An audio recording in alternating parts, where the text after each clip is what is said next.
ada peningkatan gaji, ada sumbangan, ada insentif, ada tambahan. Jadi jangan lepaskan manusia dari benda. Yang tidak boleh itu adalah hanya mengedepankan benda sampai lupa nilai. Karena di balik benda itu ada nilainya. Itu yang tidak boleh. Saya kemari langsung diberi jaket anti delay.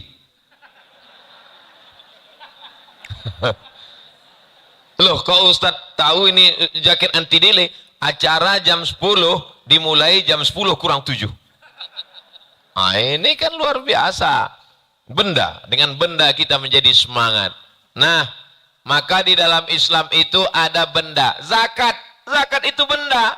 Dari penghasilan kita, benda, duit, gaji, emas, perak, minyak, bumi, alam, emas 2,5%, kalau beratnya 85 gram.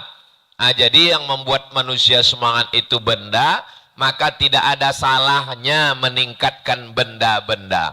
Mama, supaya mama semangat, ini anggaran gaji 2025 ditingkatkan. Setuju, Bu?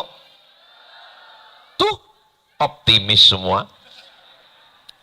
Waalaikumsalam warahmatullahi wabarakatuh.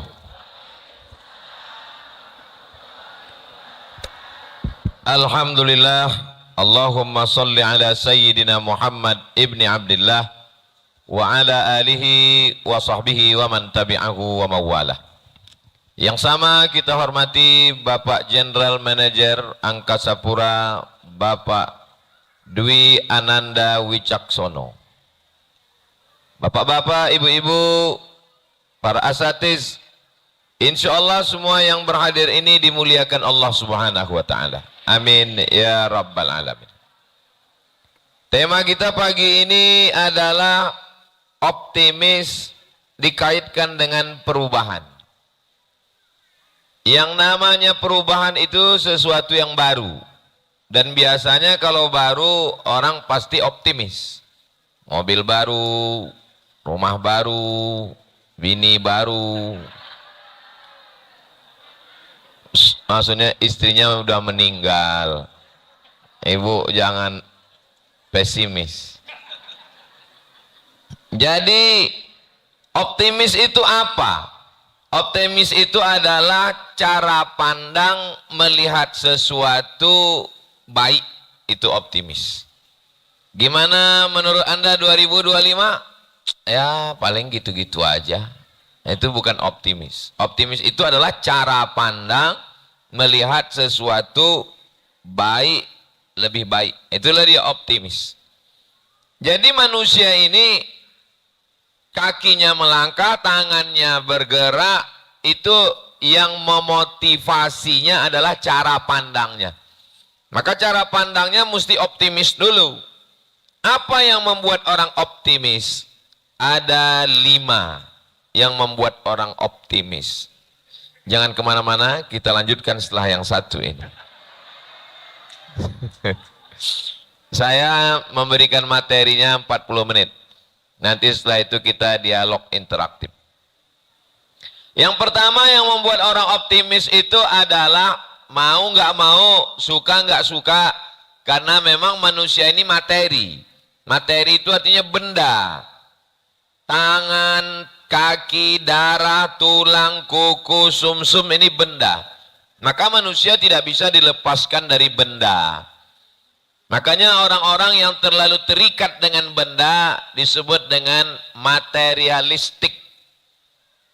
Sedangkan perempuan yang terlalu suka dengan benda disebut dengan matre. Cewek matre. Terlalu kebendaan. Saking manusia ini terlalu kepada benda, sampai Tuhannya pun benda. Tuhan itu tidak benda, tapi dia mau Tuhannya dalam bentuk benda. Ah, masa iya Pak Ustaz ada orang mau Tuhannya benda? Lihat dalam surat Al-Baqarah. Ketika Nabi Musa membawa Bani Israel nyebrang dari Mesir ke Palestina. Apa kata orang Yahudi? Ya Musa, wahai Musa, lan nu'mina laka hatta narallaha jahrah. Kami tidak percaya kepadamu sampai Tuhan itu bisa dilihat. Yang bisa dilihat itu benda. Jadi yang membuat orang optimis yang pertama itu benda. Ada peningkatan. Apa bendanya? Gaji naik. Apa bendanya? Uang belanja meningkat. Kenapa semangat? Berangkat umroh. Nah, ini semangat karena benda semua ini.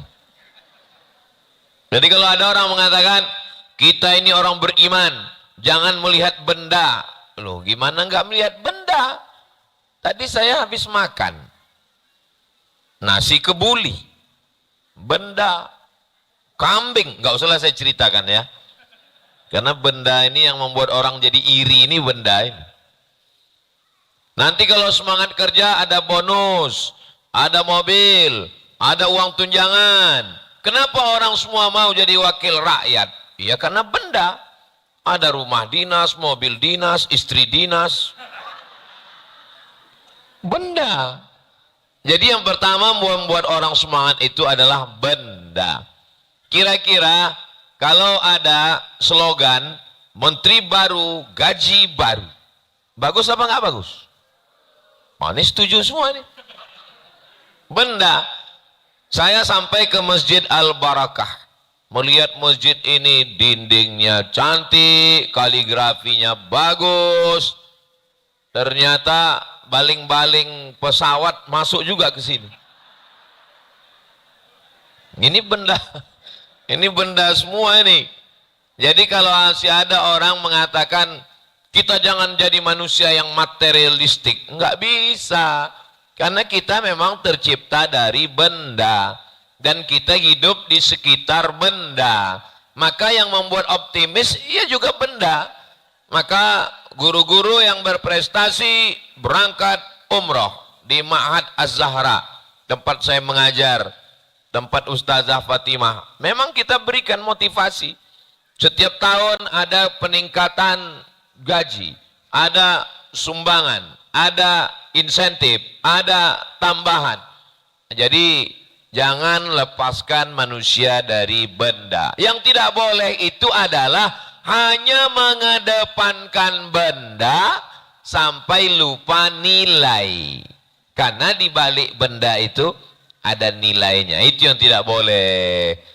Saya kemari langsung diberi jaket anti delay. Loh, kok Ustadz tahu ini jaket anti delay? Acara jam 10 dimulai jam 10 kurang 7. Nah, ini kan luar biasa. Benda, dengan benda kita menjadi semangat. Nah, maka di dalam Islam itu ada benda. Zakat, zakat itu benda. Dari penghasilan kita, benda, duit, gaji, emas, perak, minyak, bumi, alam, emas 2,5%. Kalau beratnya 85 gram. Nah, jadi yang membuat manusia semangat itu benda, maka tidak ada salahnya meningkatkan benda-benda. Mama, supaya mama semangat, ini anggaran gaji 2025 ditingkatkan. Setuju, Bu? Tuh, optimis semua. Ketika guru-guru pada masa khalifah didatangkan anaknya untuk mengajar, diberikan insentif, diberikan gaji.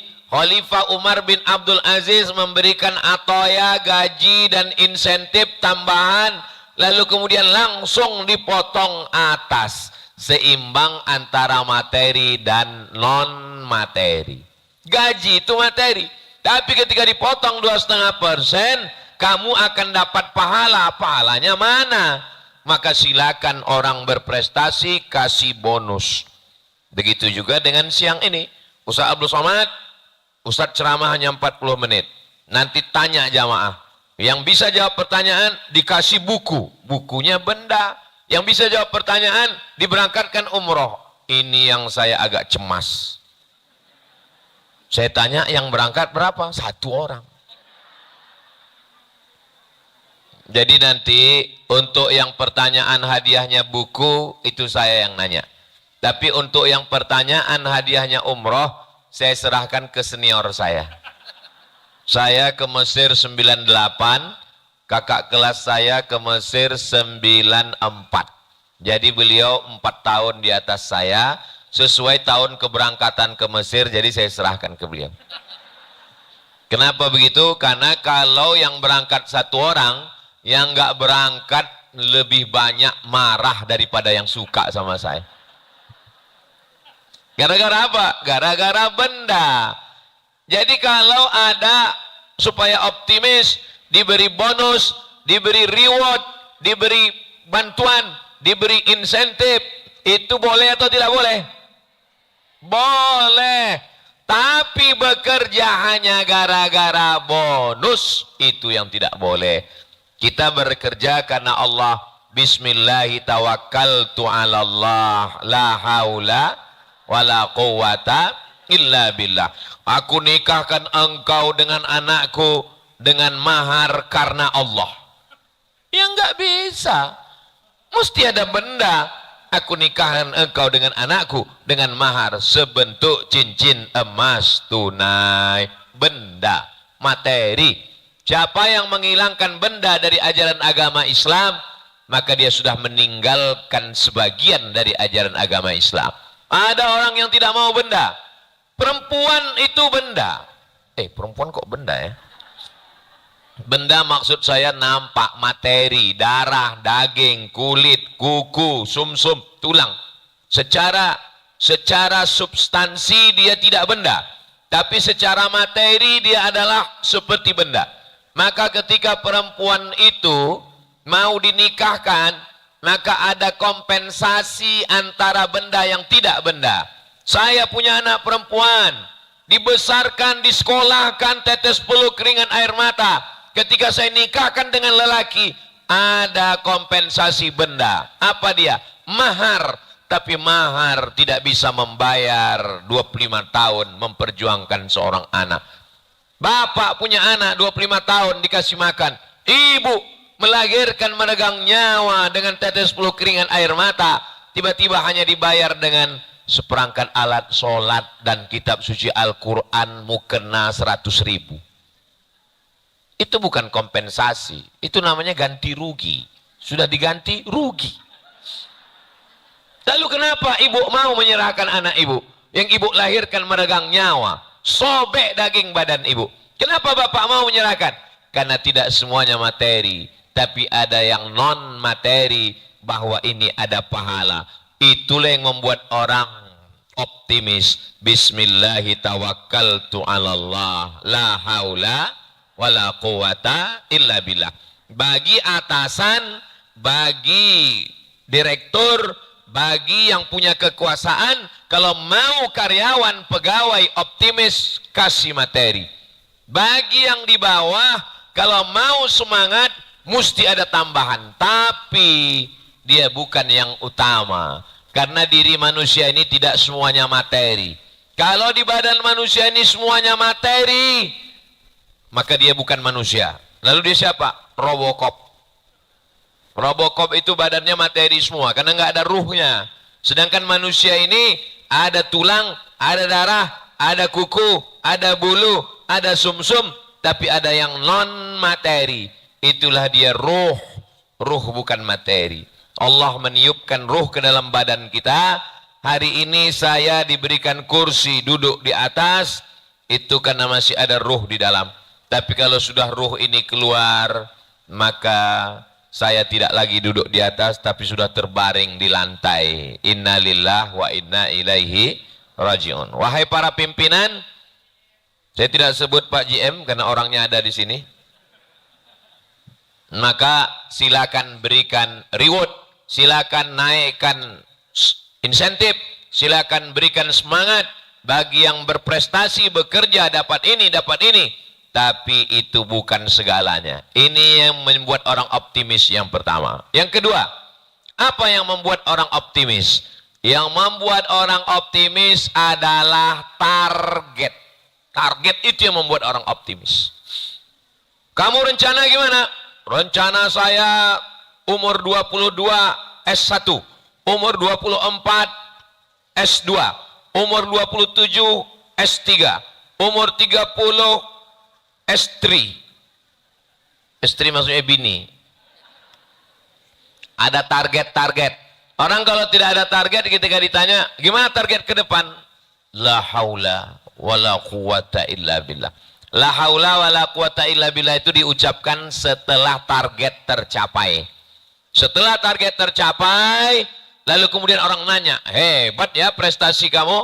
Lalu keluar dari mulut untuk menghilangkan sombong, la haula wala quwata illa billah. Ini semua karena pertolongan Allah. Itu ada target. Ustadz Abdul Somad itu hidupnya pakai target. Oh ya, saya pakai target. Saya sampai ke Mesir 98. Nanti 2002 saya mesti selesai S1. Habis itu saya mesti cari-cari kemana S2. Target saya pertama S2 mau ke Baghdad, Irak. Kenapa Ustadz mau ke Baghdad? Karena Universitas Saddam Hussein gratis. Saya suka nyari yang gratis-gratis. Berangkat ke Makkah melaksanakan haji, kumpul sama kawan-kawan dari Irak. Betul, belajar di Saddam Hussein gratis man. Oke, nanti aku 2002 insya Allah akan ke Baghdad, Irak. Begitu saya tamat 2002, Universitas Saddam Hussein itu rata dengan tanah, dibom sama George Bush. Pulang saya, melanjutkan ke Malaysia, tapi hati saya tetap di Timur Tengah. Setiap buka www.google.com nyari beasiswa. Akhirnya berangkat lagi ke Maroko. Setelah itu berangkat ke tempat Ustadz di Sudan. Jadi kami ini 2 kali 1 alma mater. Sama-sama di Mesir, sama-sama di Sudan, dan sekarang sama-sama alumni Angkasa Pura. Bapak Ibu yang dimuliakan Allah SWT, ada target kita ke depan. Jadi dalam Islam ini boleh orang punya target. Ya, Nabi mengajarkan ada target-target yang mau dicapai. Mana ada Nabi Muhammad punya target? Oh, ini bukan orang ngerti Islam. Apa kata Nabi SAW? La tuftahannal Konstantinia. Kalian akan merebut Konstantinopel. Targetnya nggak tanggung-tanggung. Ini kota Makkah, ini kota Madinah. Makkah di sini, Madinah di atas, atasnya lagi Palestina. Nabi nggak ada bilang kamu akan merebut Palestina. Enggak, targetnya terlalu dekat kalau merebut Palestina. Kamu akan merebut Konstantinopel. Waktu itu kota yang paling hebat di dunia ini adalah Konstantinopel. Konstantinopel itu di mana Pak Ustadz? Sekarang Konstantinopel itu berubah jadi kota namanya Istanbul. Nabi punya target, la tufta'annal Konstantinia, kamu akan merebut Konstantinopel. Berapa lama baru Konstantinopel itu bisa direbut? 700 tahun. Tapi jangan gara-gara ini nanti setiap rapat Pak JM nanya, kenapa target kita belum tercapai? Nabi saja merebut Konstantinopel 700 tahun Pak JM. Ini saya mau ngasih tahu bahwa ada target. Karena target itulah manusia jadi semangat. Datang sahabat Nabi untuk mengejar target itu.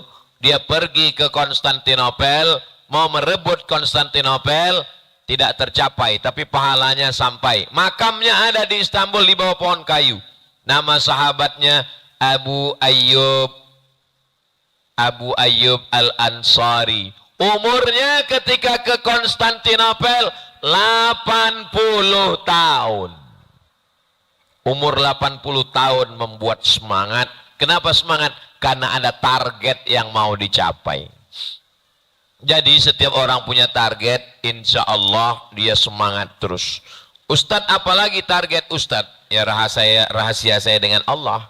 Ada target-target saya yang mau saya capai. Saya mau membangun pondok pesantren di pedalaman supaya anak-anak tidak kena korban pendangkalan akidah. Mudah-mudahan tercapai, amin. Dulu saya punya target sekolah S1, S2, S3, profesor. Habis itu sudah tercapai. Tinggal satu lagi yang belum, almarhum. Itu nggak usah ditarget, datang sendiri. Saya mau punya target, ada santri penghafal Quran gratis bisa belajar. Alhamdulillah, laki-laki 25, yang perempuan 25. Masih belum cukup, makanya kita buat lagi di beberapa tempat yang terasing, yang da'i nggak sampai ke dalam. Kalau da'i dari luar kita kirim susah, maka anak-anak pedalaman ini yang kita didik dari mulai TK Quran, SD Quran, SMP Quran, SMA Quran, S1, nanti akan balik lagi ke dalam program dakwah pedalaman. Mesti ada target-target.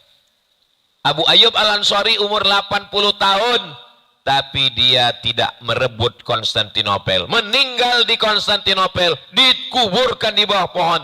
Sekarang ada masjid, namanya Masjid Abu Ayyub. Panjang umur, sehat badan, mudah-mudahan nanti kita bisa sholat di Masjid Abu Ayyub Al-Ansari di Konstantinopel, yang sekarang nama kota Istanbul. Penuh orang berziarah ke makam untuk mengambil barokah dari seorang sahabat Nabi Muhammad. 80 tahun semangat. Kalau ada target, kira-kira ada di antara kita ini umur 80, pas ditanya, Pak, Bapak siap berjihad? Yang muda-muda aja lah. Kenapa? Karena nggak ada target. Coba kalau ada target, karena dia ingin mendapatkan yang disebutkan Nabi dalam hadis itu, la tufta'annal Konstantiniyah, kamu akan merebut Konstantinopel, wala ni'mal amiru amiruha, panglima terbaiknya adalah panglima, wala ni'mal jaishu dzalikal jaish, pasukan tentaranya pasukan ini yang terbaik. Dan ternyata itu tercapai di tangan seorang laki-laki bernama Muhammad, anak Sultan Murad, karena dari generasi kakek-kakeknya Muhammad penakluk Al-Fatih, maka disebut dengan sang penakluk Al-Fatih. Umurnya 3 versi, ada yang bilang 19, ada yang bilang 20, ada yang bilang 21, karena ikhtilaf penetapan tanggal lahirnya. Tapi ketiga-tiganya muda, 19, 20, 21. Sahabat Nabi jadi panglima perang namanya Usamah bin Zaid. Waktu diangkat Nabi umurnya 18 tahun. 18, 19, 20, 21. Kenapa semangat? Ada target. Sekarang anak-anak muda kita kalau ditanya, umur kamu berapa? 19. Apa yang sudah kamu taklukkan? Hati dia. Targetnya mesti jelas. Kalau hanya sekedar menaklukkan hati, untuk itu target yang penting tapi tidak terlalu urgen. Maka target yang ke depan ini mesti dalam kantor, di dunia dakwah, dalam memakmurkan masjid, begitu juga di angkasa pura. Maka target-target ini jelas insya Allah. Pertama materi, benda. Yang kedua ada target yang mau dicapai. Yang ketiga, apakah kita ini sekarang masih dalam target? Ya, karena kata Nabi, nanti kamu akan merebut Yaman. Yaman sudah Islam. Nanti kamu akan merebut Syam. Syam sudah Islam. Yaman sudah Islam. Syam 4 negara. Yordania, Suriah, Palestina, Lebanon, Islam. Tapi ada satu lagi target yang belum tercapai. Apa kata Nabi? Kamu akan merebut Rum. Rum itu menurut ulama adalah Romawi. Romawi itu adalah Italia. Puncak kerajaan Romawi zaman Nabi itu adalah Italia. Jadi yang dimaksud dengan Rum di zaman modern ini, kamu akan merebut Romawi. Ibu pulang ke rumah, kasih tahu ke anak-anaknya, anakku, target kamu adalah Romawi. Istri kamu nanti dari Italia. Rambutnya pirang, matanya biru, kulitnya putih. Khawatirnya ibu ngomong begitu, yang semangat malah bapaknya. Dari ketawanya kelihatannya bapaknya yang semangat. Target. Ibu bapak mesti punya cita-cita anak bapak yang akan mengumandangkan azan di Menara Eiffel. Jadi jangan hanya sekedar kagum melihat Menara Pisa, bertakbir mengumandangkan Allahu Akbar, Allahu Akbar. Begitu target kita ke depan.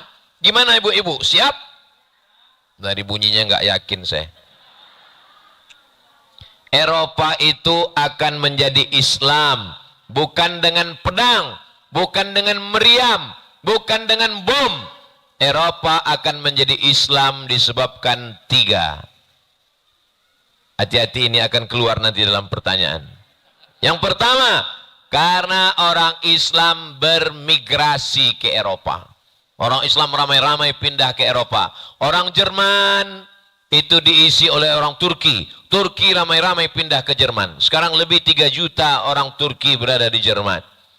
Tunisia, Aljazair, Maroko, Mauritania bermigrasi pindah ke Spanyol dan Prancis. Makanya orang Aljazair di Prancis terkenal. Siapa namanya? Zainuddin Zidane, pesepak bola. Lalu kemudian orang India, Pakistan, Bangladesh, IPB, India, Pakistan, Bangladesh bermigrasi ramai-ramai ke UK, United Kingdom, Inggris. Bahkan wali kota Inggris pun orang Islam. Artinya apa? Orang Islam setiap kali digempur dengan peperangan. Somalia perang, lari ke Eropa. Palestina perang, sebagian dapat suaka politik ke Eropa. Suriah digempur Bashar al-Assad, rakyatnya lari. Sudan berkecamuk, lari ke Eropa. Ternyata itu salah satu cara Allah supaya orang Islam pindah. Karena kalau disuruh pindah, orang Indonesia disuruh pindah ke Eropa, nggak mau. Kenapa? Orang tempat kita enak. Gemah ripah loh jenawi, tongkat dan batu jadi tanaman. Tinggal di Eropa, musim dingin beku, ninggal. Musim panas kepanasan. Tapi di tempat kita enak. Lihatlah orang Eropa terbang mendarat di Angkasa Pura, Soekarno, Cengkareng Airport, sampai kemari. Untuk apa? Hanya untuk menikmati cuaca yang indah. Dan kita sepanjang tahun cuacanya indah. Mereka pas musim dingin mati semua tanaman. Pas musim panas, sepanas-panasnya. Tempat kita, saya ditanya sama mereka, berapa musim di tempat kamu? Tempat kami ada 4 musim. Musim bunga, musim gugur, musim salju, musim panas. Saya bilang di tempat kami ada musim durian, musim rambutan, musim asap, musim hujan, musim pilkada 5 tahun sekali. Musim yang paling enak, paling nyaman, tropis di tempat kita. Orang Arab suka, orang Barat suka, alamnya cantik dan indah, hijau. Begitulah Allah Subhanahu wa taala. Jadi, kenapa Eropa itu Islam? Karena orang Islam bermigrasi, berpindah ke sana. Yang kedua, kenapa Eropa itu akan Islam? Karena orang Eropa sendiri mati dan tidak punya keturunan. Kenapa nggak punya keturunan? Karena LGBT, laga pedang. Nggak menghasilkan apa-apa, kena penyakit virus HIV AIDS, kena penyakit raza singa, akhirnya mati. LGBT itu sebenarnya laknat yang diturunkan Allah untuk orang Eropa yang tidak menjalankan syariat Islam, sehingga mereka tidak mati karena peperangan, mereka tidak mati karena pedang, tapi mereka mati sendiri karena LGBT. Makanya orang kita jangan latah mengambil kuman LGBT itu. Yang ketiga, kenapa Eropa itu akan dikuasai Islam? Karena orang Islam diajarkan banyak anak, banyak rezeki. Orang Islam itu kalau menikah, zaman dulu belum ada TV, belum ada handphone. Habis sholat Isya, mati lampu, tidur, anak 10.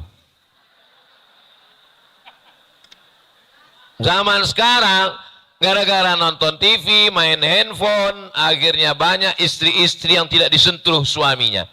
Karena sibuk main handphone. Kan nggak bisa dikirim pakai Bluetooth. Habis waktunya. Coba ke antara kita ini tanya kakeknya dulu, saudaranya berapa. Almarhumah ibu saya anak nomor 10. Sepupu saya rata-rata 10.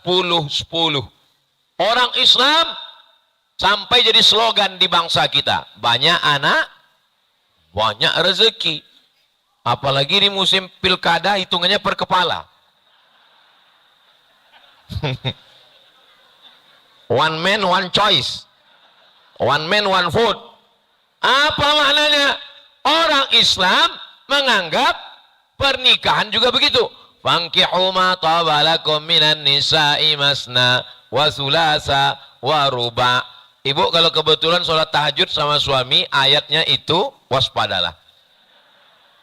Fankihu ma taba lakum minan nisa'i masna wa thulatha wa ruba'. Kata istrinya, apa enggak ada ayat lain, Mas? Di antara istri ini melahirkan 10. Kata Nabi, inni mukatsirum bikumul umam. Saya bangga ketika nanti kumpul semua nabi-nabi. Umat yang paling banyak adalah umatnya Nabi Muhammad sallallahu alaihi wasallam. Jadi motivasinya itu adalah merebut Eropa. Saya yakin dan percaya ini anak-anak muda. Saya sudah tua, sudah masa lalu. Yang akan merebut Eropa ini kalian anak-anak muda. Kalianlah yang akan punya istri mata biru, rambut pirang, kulit putih, tinggi 2 meter insya Allah. Amin. Saya lihat yang semangat malah yang bapak-bapak. Nah, berikutnya yang ketiga. Apa yang membuat orang selalu optimis? Karena dia bersama dengan saudara-saudara. One man show tidak menghasilkan apa-apa. Nggak bisa hidup ini one man show. Kenapa saya optimis? Tadi pagi saya berangkat dari Medan habis sholat subuh, Kuala Namu.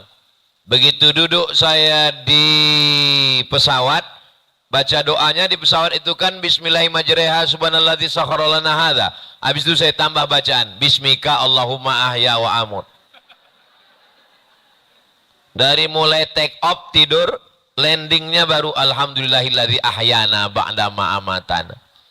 Sampai di airport saya disambut oleh saudara-saudara saya. Coba kalau tadi saya nggak ada yang nyambut, ini nggak sampai ke masjid. Bisa-bisa udah di Blok M saya sekarang. Ada saudara kita, ada teman, ada sahabat. Jangan sendirian. Kalau sendirian kita pesimis. Tapi kalau bersama, lihatlah pemain bola. Kenapa pemain bola itu optimis? Karena ketika penyerang di depan, dia tidak akan kebobolan. Kenapa? Karena ada penjaga gawang. Penjaga gawang memang nyantai di belakang, tapi dia selalu mensupport striker penyerang di depan. Dan mereka nggak pernah kelahi. Nggak pernah penjaga gawang itu ngomong, striker, cuman berani di depan, sini dong. Dan nggak pernah penyerang itu ngomong, alah ente cuman di belakang aja. Kalau memang berani maju ke depan. Mereka sudah dengan tugasnya masing-masing. Jadi kita ini punya tugas masing-masing. Ada yang ngurus umat dengan ceramah, dengan tausiah, dengan tablik akbar. Tapi ada yang ngurus angkasa pura, yang mengurus perjalanan langit ini. Bagaimana pesawat-pesawat ini? Kalau semua saya ajak semuanya tausiah, ini pesawat bisa tabrakan di atas. Nah, maka harus ada yang mengurus ini. Maka ini kita bekerja sama. Apa kata Bapak? Ibu, jaga anak. Pendidikan anak. Mandikan anak. Kasih anak makan. Bapak silakan jauh terbang memandang.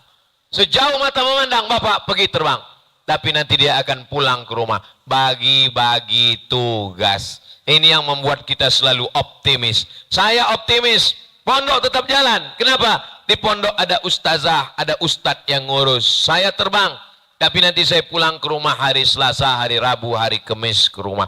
Kalau kita one man show sendiri, kita stres, kita lelah, kita letih. Bapak GM, beliau arahkan kepada divisi-divisi. Menteri, di bawahnya ada dirjen. Presiden, ada gubernur di provinsi. Gubernur, ada kepala dinas, kepala badan, kepala kantor yang ada kepala maupun tidak berkepala. Kapolri, ada Kapolda. Kapolda, ada Kapolres. Kapolres, ada Kapolsek. Kapolsek, Babin Kamtipmas. Nah, ini semua bekerja sama. Allah SWT itu maha kuasa, ya. Tapi kenapa mesti ada malaikat? Ada malaikat menurunkan rahmat, ada malaikat mencabut nyawa. Apakah Allah itu tidak kuasa? Innama amruhu iza arada syai'an ayyakula lahu kun fayakun. Tapi kenapa Allah SWT tetap ada malaikat? Allah mau mengajarkan manajerial, the right man on the right place, orang yang tepat di tempat yang bagus supaya tugas ini. Maka saya yakin dan percaya, saya optimis terus karena kita punya tim. Kita bekerja tidak one man, tapi kita bekerja a team, satu tim yang solid dan kuat. Yang keempat adalah di balik badan yang gagah perkasa ada pertolongan Allah. Apa kata Abu Bakar Siddiq? Nanti kita akan ditangkap kafir musyrik ya Muhammad sallallahu alaihi wasallam. Apa kata Nabi? La tahzan. Don't be sad. Jangan sedih, jangan takut, jangan cemas. Innallaha ma'ana. Allah ada bersama dengan kita. Saya kalau menganggarkan diri saya sendiri saya lemah. Tapi ketika saya serahkan semuanya kepada Allah, masalah saya besar. Allahu Akbar. Allah Maha Besar. Serahkan semuanya kepada Allah. Inna salati wa nusuki wa mahyaya wa mamati lillah. Tapi penyerahan ini setelah rapat, setelah meeting, setelah target, setelah materi, setelah semuanya, baru serahkan pada Allah. Saya nggak mau gara-gara tausiah ini nanti pas rapat, bagaimana planning kita 2025, bagaimana insentif, bagaimana reward, bagaimana target, kita serahkan semua pada Allah. Belum apa-apa lu serahkan pada Allah. Siapkan dulu kendaraannya, siapkan minyaknya, siapkan drivernya, siapkan Sherlocknya. Setelah itu baru serahkan pada Allah. Bismillahi tawakkaltu 'alallah la haula wala quwata illa billah. Saya yakin Allah sudah siapkan rezeki saya di tahun 2025. Tapi Allah ingin melihat saya bagaimana meraih mengambil rezeki itu. Ini di atas meja ini Allah sudah siapkan rezeki saya. Ada anggur dua jenis, hijau dan merah. Ini namanya anggur koalisi. Ada pisang, ada jeruk, ada lengkeng. Ini memang disiapkan untuk saya. Walaupun panitia belum ada ngomong, saya husnuzon. Saya optimis ini punya saya. Tapi kalau saya tidak berusaha untuk mengambilnya, mendekatkannya ke mulut saya, jangan sekarang Ustaz. Ini tidak akan mungkin masuk sendiri ke mulut saya. Mesti ada usaha dan ikhtiar. Itulah dia beda kita dengan ahlul bid'ah wad dalalah, ahli yang sesat, sedangkan kita adalah ahlus sunnah wal jamaah. Kita percaya kepada takdir, itu yang membuat kita optimis. Pemuda-pemuda, adik-adik yang belum menikah, kalian sudah ditakdirkan Allah, ada jodoh kalian. Makanya ada ungkapan, kalau jodoh tak kemana, tapi itu masih koma, ada ujungnya. Saingan di mana-mana.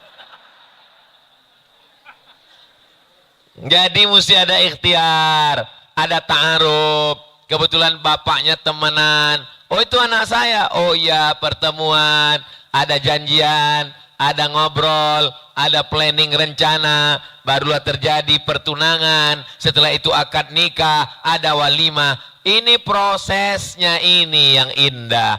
Maka walaupun kita sudah bersama, tapi kalau tidak ada Allah Subhanahu wa taala, ada anak muda yang gagah perkasa, Umar bin Khattab.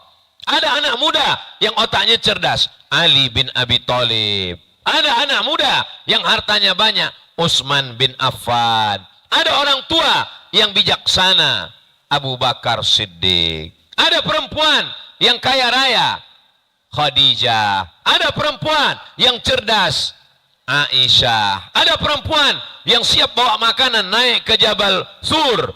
Itulah dia Asma. Jadi tolong kita renung sejenak. Di antara kita ini mikir, ibu-ibu, saya ini Pak Ustadz nggak kuat, tapi duit saya banyak, Khadijah. Saya duit nggak banyak Pak Ustadz, tapi pikiran saya cerdas, Aisyah. Saya ini Pak Ustadz anak muda, nggak ada duit, kurang cerdas, tapi bertenaga, Umar bin Khattab. Saya ini Pak Ustadz kaya enggak, bertenaga juga enggak, cerdas juga enggak, Abu Lahab. Jangan cemas, ada posnya masing-masing. Nah, yang terakhir, yang kelima, ini yang tidak kalah penting. Apa yang membuat kita selalu optimis? Target-target materi sudah, pertemanan, persahabatan, perkawanan sudah, punya target-target sudah, berserah diri kepada Allah sudah. Apalagi yang belum? ada ilmunya. Maka ilmu ini mesti dipelajari dengan baik. Kalau kebetulan tukang, ya belajar arsitek, Institut Teknologi Bandung. Kalau kebetulan pertanian, ya belajar Institut Pertanian Bogor, IPB. Kalau kebetulan bahasa, ya ambil kuliah sastra di Fakultas Sastra Universitas Indonesia. Jadi tidak hanya selesai dengan sholat, puasa, ada ilmunya. Makanya kata Nabi, idza wussidal amru ila ghairi ahlihi, kalau diserahkan pada orang yang bukan ahlinya, nggak ada ilmunya, fantaziris sa'ah, tunggulah kehancuran. Ini masjid yang cantik ini ada ilmunya. Pesawat bisa terbang, ada ilmunya. Saya Ustadz LC Al-Azhar Mesir, S2 Maroko, S3 Sudan. Saya profesor di University Islam Sultan Syarif Ali Brunei Darussalam. Saya insya Allah berilmu. Tapi kalau saya tawarkan Bapak Ibu semua, ini ada tawaran dari saya, kita jalan-jalan ke Bali gratis, pilotnya saya. Mau? Nggak ada yang mau. Kenapa nggak mau? Kalau masalah sholat, sebelum berangkat kita sholat sunat hajat dulu. Masalah doa, sebelum berangkat saya yang bimbing baca doa semua dulu. Sekarang saya tanya sekali lagi, mana tahu berubah pikiran. Kita minta proposalnya, saya akan minta ke Pak GM. Pak GM akan mengabulkan satu pesawat untuk kita. Kita akan liburan tahun baru ini ke Bali. PP, saya pilotnya. Mau? Kenapa nggak mau? Padahal sudah bertawakal pada Allah. Alasannya satu, karena nggak ada ilmu. Saya nggak sakit hati waktu ibu, tapi tolonglah, walaupun nggak mau janganlah terlalu kuat seperti itu. Apa salahnya bilangnya enggak, kan cukup. Nggak mau. Jaga juga perasaan kita kan. Materi mesti ada, target mesti ada. Buat sebuah tim, jangan one man show. Serahkan pada Allah, Allah bersama kita. Tapi mesti dibarengi dengan ilmu. Sejalan antara rasional dengan intelektual. Sejalan antara material dengan spiritual. Mudah-mudahan 5 bekal ini membuat kita optimis menuju tahun perubahan 2025 insya Allah. Amin. Ya Rabbal Alamin. 40 menit berlalu. Berikutnya akan saya serahkan kepada Ustadz kita untuk membimbing masih di jalan yang benar. Untuk dialog interaktif. Terima kasih. Wassalamualaikum warahmatullahi wabarakatuh. Waalaikumsalam warahmatullahi wabarakatuh. Barakallahu fiik ya habibi. Baik, apa yang tadi disampaikan masih terserap? Bu, dicatat? Coba kalau begitu kita tes dengan satu apa? Untuk hadiah pertama nih, sebelum nanti ada pertanyaan dari para jemaah. Dari titipan, dari apa nih? Dari Al-Mikot dulu ya. Al-Mikot dulu saya. Nanti antum jadi utamanya lah. Al-Mikot. Beliau menyiapkan 2 tumbler dan 2 bantal untuk yang tidur di mobil ini ya. Ya kalau tidur di balai-balai repot juga ini bantalnya nih. Satu pertanyaan dulu untuk bisa dijawab para jemaah nih.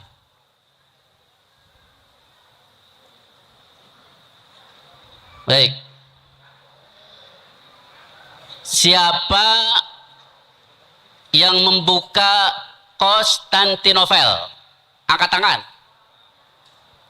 Mana dari panitia? Wah, panitia nggak ngumpul di sini. Banyak kan ini. Yang ini. Ustaz, yang nunjuk aja. Iya, baik.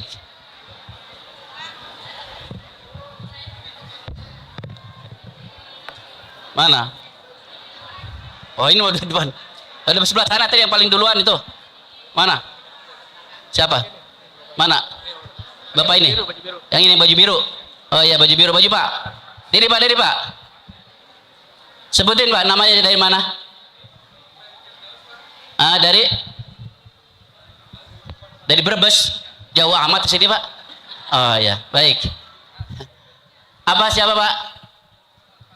Muhammad Al-Fatih. Betul saya? Oh betul kata kalau profesor yang menyebutkan betul udah sahih itu. Baik. Kasih satu aja, tumbler. Satu bukan dulu satu. Itu ya apa bungkusnya satu. Itunya. Baik. Sekarang lanjutkan dengan kalau ada pertanyaan. Alhamdulillah sekarang kita udah sampaikan tadi materi sama Al-Mukarram, guru kita. Sekarang justru dari bapak-bapak dan ibu-ibu ini yang bertanya. Siapa yang mau bertanya? Angkat tangan. Bapak-bapak juga. Ayo Pak, berdiri Pak. Kasih mic-nya. Yang bertanya dikasih tumbler juga. Tadi yang jawab pertanyaan, sekarang yang bertanya juga dikasih. Ya tenang, ibu-ibu tenang. Baik, assalamualaikum warahmatullahi wabarakatuh. Waalaikumsalam warahmatullahi. Mohon izin bertanya Pak Ustadz, terkait tema kita optimis ini, bagaimana cara menyikapi perbedaan pendapat dalam menjalankan suatu pekerjaan, bersosialisasi, dan khususnya agar tetap bertakwa kepada Allah Subhanahu wa Ta'ala. Baik. Terima kasih Pak Ustadz. Berbeda pendapat itu tidak masalah. Yang selalu jadi masalah itu berbeda pendapatan.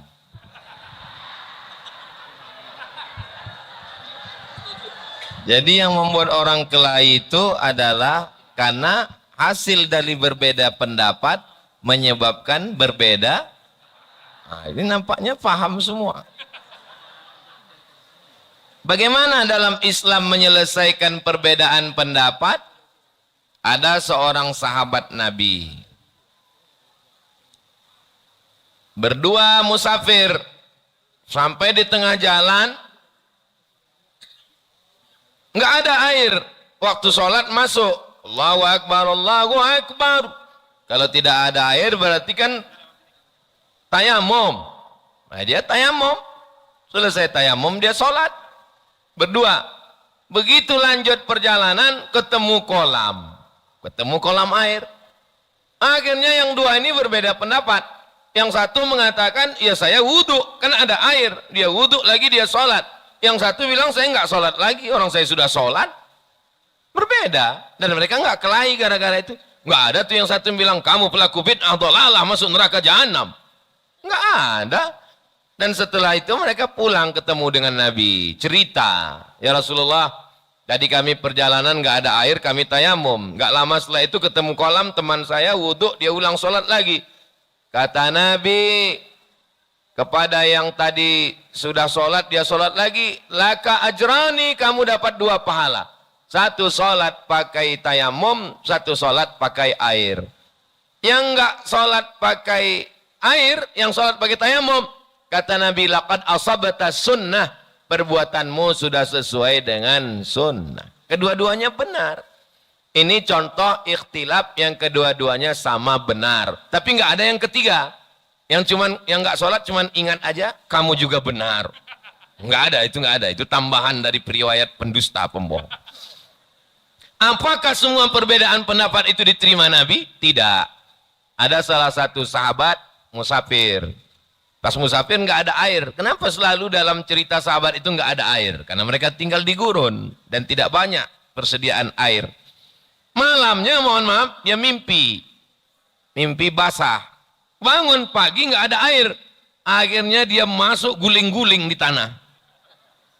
Ya tamarrahu katamarrohil dabbah, berguling-guling di tanah seperti berguling-gulingnya hewan. Pas ditanya, kenapa kamu guling-guling? Saya kan mau mandi wajib, air nggak ada. Ya udah, diganti dengan guling-guling di lumpur. Air nggak ada. Setelah itu pulang ke Madinah, diceritakan ke Nabi. Ya Rasulullah, ini teman kami mandinya nggak ada air, akhirnya dia guling-guling di tanah. Kata Nabi, kalau junub nggak ada air, nggak perlu guling-guling, cukup tayamum saja. Jadi kalau benar menurut Nabi, Nabi biarkan. Tapi kalau salah, Nabi luruskan. Jadi perbedaan itu ada 2. Kalau saya berbeda dengan Al-Mukarram Ustadz, tapi perbedaannya masih antara benar atau benar sekali, saya mesti berlapang dada menerima perbedaan. Contoh, saya pakai celana, beliau pakai jubah. Beliau nggak ada mengkritik saya. Abdul Somad pakai jubah sunnah, pakai celana bid'ah. Kenapa? Karena masih sama-sama benar menutup aurat. Tapi kalau perbedaannya antara yang batil dengan yang hak, maka kita mesti berani mengatakan ini batil. Nah, bagaimana kita tahu ini betul, ini batil, ini batil, ini betul? Mesti ngaji, mesti belajar. Alhamdulillah, yayasan yang ada di bawah airport ini, masjid musolanya diatur dengan manajemen yang baik. Para asatisnya, guru-guru kita tadi Al-Mukarram ngasih tahu, Ustadz Salim Afillah datang ke Ustadz Fahmi Salim, senior kami di Al-Azhar, calon doktor tafsir, para ulama kita datang. Maka ketika kita berbeda, tapi perbedaan kita itu masih dalam ahlus sunnah wal jamaah, nata'awan fimat tafakna, bekerja sama pada perkara yang kita bisa, wa nata'azar fimat talabna, mari kita berlapang dada menerima perbedaan. Ini dalam masalah ikhtilaf agama. Adapun masalah kita di kantor, semuanya diselesaikan dengan wa amruhum syura bainahum, musyawarah. Jangan diselesaikan di grup WhatsApp. Grup WhatsApp tidak pernah menyelesaikan masalah, menimbulkan masalah baru. Saya kalau ada masalah orang dengan saya ajak ngopi darat. Kapan kita bisa kopdar? WhatsApp itu nggak kelihatan wajah orang itu senyum atau marah. Kita sangka, apa kabar kamu? Kita nggak tahu wajahnya senyum atau marah. Karena nggak ada intonasi suara. Karena tidak ada mimik wajah. Nah, maka grup WhatsApp itu hanya pengumuman kajian. Janjian ketemuan. Menyelesaikan masalah adalah ketemu langsung. Wa amruhum syura bainahum. Alhamdulillah, beberapa masalah selesai dengan kita berkomunikasi dengan baik. Jadi dalam masalah agama maupun dalam masalah pekerjaan, kita selesaikan dengan asas musyawarah, mufakat. Itu ajaran Islam dan tradisi dari nenek moyang kita dulu, insyaallah. Demikian, wallahu a'lam bishawab. Baik, terima kasih, jazakallah khair. Selanjutnya pertanyaan untuk door prize. Bu, belum ditanya udah nyacung duluan. Bingung sayanya ini.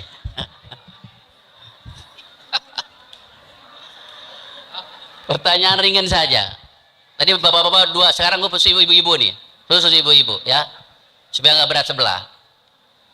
Konstantinopel itu sekarang ada di negeri mana? Ada 300 ini yang mana?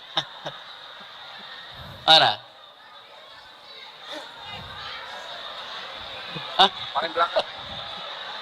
Nggak kelihatan ya, tiga ibu-ibu, bapak-bapak jangan. Hah? Yang belakang kan yang duluan tuh, paling duluan tuh, mana tuh? Yang coklat tuh, yang belakang tuh, yang berdiri tuh, yang berdiri yang coklat. Itu maju, maju.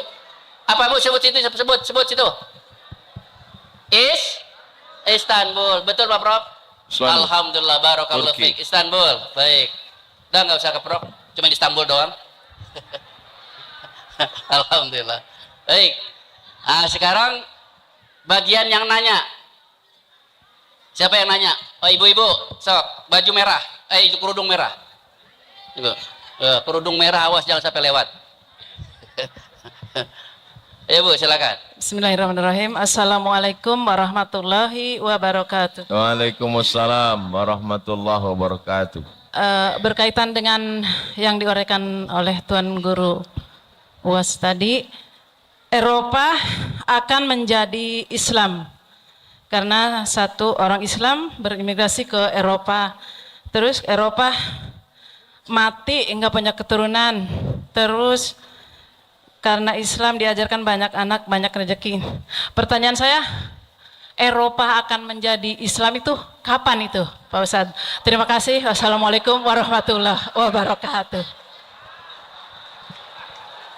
Itu yang punya teori namanya Bernard Lewis.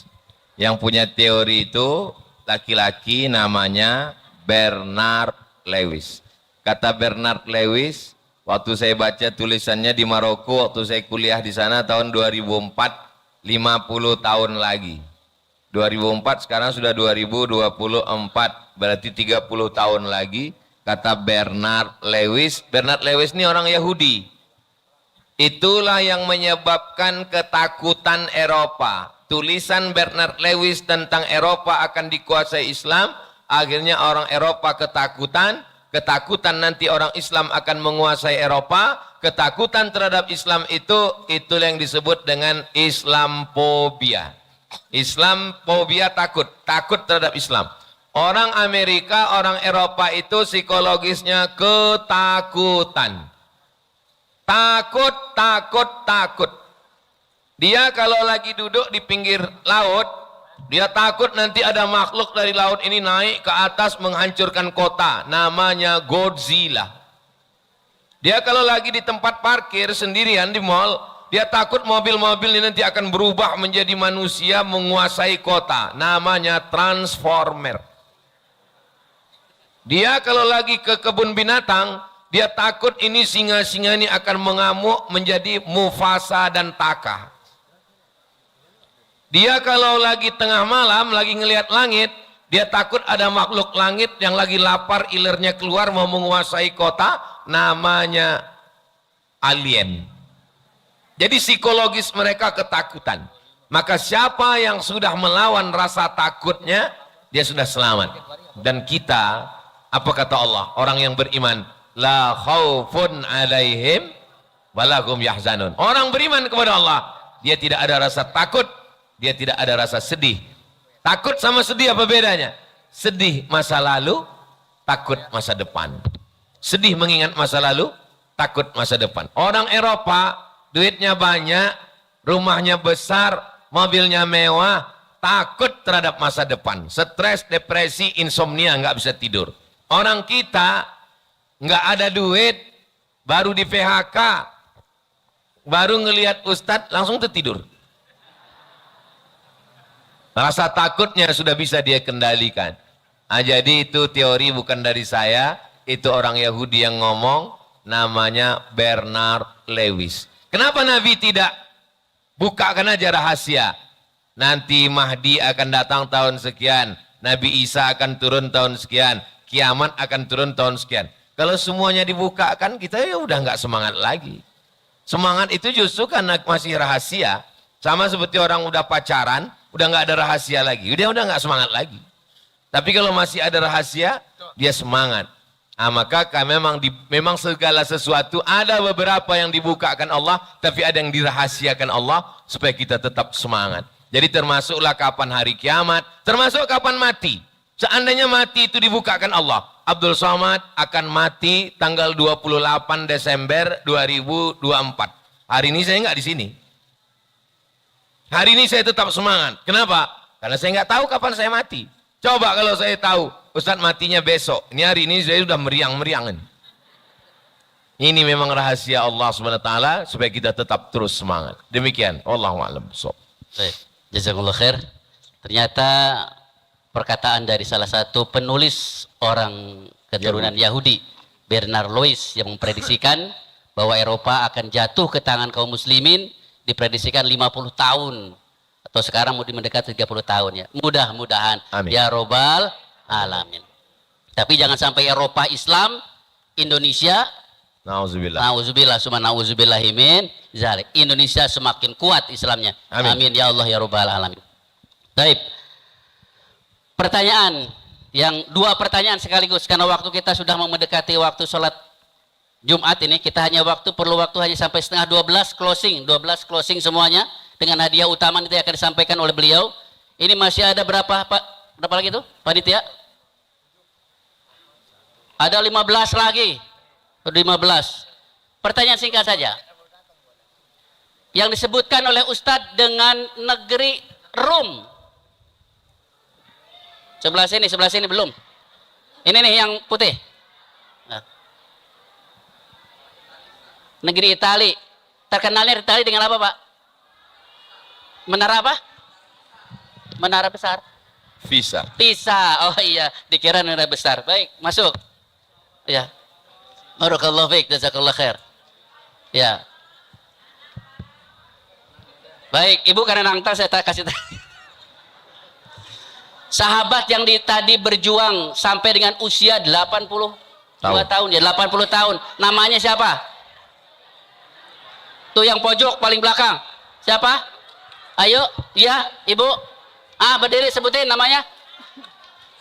Bener, kalau yang enggak ini jangan jawab. Ya, siapa, Bu? Udah sebutin aja.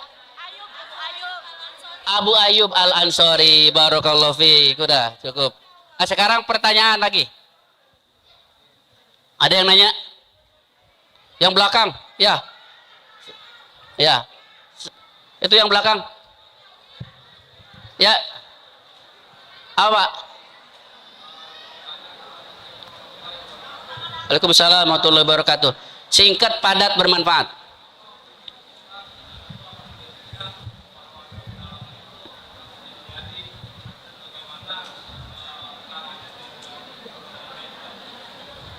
Warga pedalaman, nggak kedengaran saya.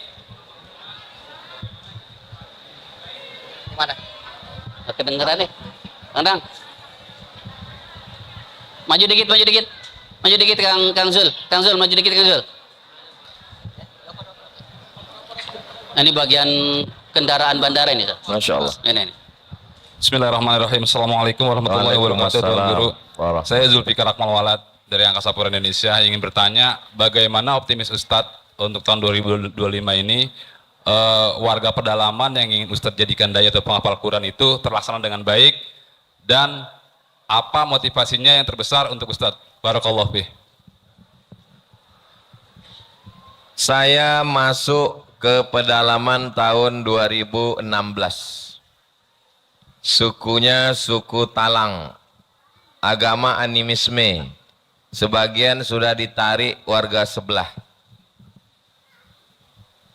Awal masuk 2016, saya ambil foto, gambar, video, kita presentasi di masjid. Datang jamaah yang punya pondok, konglomerat. Saya nggak bisa ngasih duit, Ustadz. Tapi kalau anak-anak itu Ustadz masukkan ke pondok saya, gratis saya tanggung semua. Akhirnya saya masukkan 2016, 17, 18, 19, 20, 21, 22 tamat. 22 kemarin mereka tamat. Kita carikan tempat kuliah dan mereka sedang kuliah. Sebelum mereka selesai kuliah, berarti ada waktu 3 tahun lagi. Kita mesti udah siapkan pondok. Alhamdulillah pondoknya ada. Nanti tinggal anak ini pulang. Tinggal yang dipikirkan adalah bagaimana dengan gaji anak ini. Paling enggak gajinya 2,5 sampai 3 juta ke atas supaya dia bisa punya istri, menikah. Bagaimana anak-anak yang di dalam tadi ada beasiswanya, gaji gurunya, beasiswanya, dan sarana prasarana pondoknya. Alhamdulillah, Pilkada 2024, bupati yang menang di daerah itu adalah orang yang saya kampanyekan. Memang saya udah tekad kalau ini menang, inilah yang akan saya majukan. Saya minta 3. Pertama, saya minta tolong biayai anak ini dengan biaya Pemda. Yang kedua, tolong gurunya ini angkat, masukkan jadi guru Honda, honor daerah. Yang ketiga, tolong bangun fasilitas kelas dengan asrama. Jadi saya optimis 2025 saya tinggal membawa, menagih, bukan untuk kepentingan saya, tapi untuk anak pedalaman. Di 2 kabupaten. Satu kabupaten Indragiri Hulu, satu lagi nama kawasannya Bagan Benio di Kabupaten Bengkalis, sama juga kasusnya. Bupatinya juga yang menang, yang saya support, yang saya kampanyekan. Saya kalau mengkampanyekan orang, saya siap. Kalau dia kalah, berarti saya ngilang selama 2 tahun. Kalau dia menang, berarti anak-anak ini dapat. Apakah kalau saya ngilang lalu dakwah di situ mati? Enggak mati. Karena akan banyak kawan-kawan saya, ustadz-ustadz yang lain turun ke sana. Kan nggak mesti saya selamanya berdakwah. Jadi semua yang saya lakukan itu sudah matang di pikiran saya. Kalau kalah ini resikonya, kalau menang ini yang didapatkan untuk dakwah anak-anak. Jadi 3 yang didapatkan di 2025 ini. Pertama, guru-gurunya insya Allah dapat. Yang kedua, anak-anaknya dapat beasiswa. Yang ketiga, sarana prasarananya. Tanahnya sudah dapat, kelasnya sudah, tapi masih kurang, maka disupport. Ada konglomerat, ada orang kaya, ada pemerintah, pemerintah ini mesti dekat dengan kepala-kepala daerah. Inilah yang kami dengan kawan-kawan lakukan. Demikian, wallahu a'lam bishawab. Alhamdulillah, jazakallah khair. Taib.